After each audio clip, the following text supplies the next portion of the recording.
উত্তর ত্রিপুরার কদমতলা কুর্তি মণ্ডলের রানীবাড়ি চা বাগানে বিজেপি টি সেলের উদ্যোগে এক মত বিনিময় সভা অনুষ্ঠিত হয়।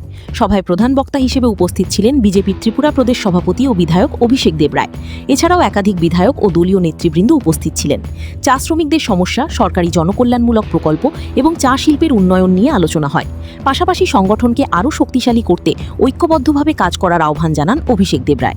ভানুচন্দ্রের রিপোর্ট, আসাম প্রাইম নেটওয়ার্ক। চা শ্রমিকদের অবস্থা কিছুটা আপনারা জানেন। আমাদের আগে তাদের মজুরি ছিল 105 টাকা, আমাদের সরকার 2,000 টাকা করা হয়েছে। তাদের থাকার কোনো ঘর ছিল না বা তাদের কোনো জমি ছিল না। আমাদের সরকার সিদ্ধান্ত নিয়েছে যে প্রায় 7 থেকে 7,500 যে পরিবারগুলো আছে তাদেরকে 2 ঘন্টা করে জায়গা দেওয়া হবে, যেটা তাদের সেখানে ঘর তারা তুলতে পারবে, তারা স্থায়ীভাবে বসবাস করতে পারবে। প্রত্যেকটা পরিবারকে নাফসা কার্ড প্রদান করা, যাতে করে তারা তো সরকারি রেশন পাবে, প্লাস মালিকরাও তো রেশন দিচ্ছে। তো এই ধরনের সরকার উদ্যোগ নিচ্ছে, প্লাস আরও কীভাবে তাদের স্ট্রেনথেন করা যায়। তারা তো সমাজের অন্তিম ব্যক্তি, আমাদের পার্টির একটাই কাজ অন্তিম ব্যক্তিকে সমাজের মধ্যে প্রতিষ্ঠিত করা।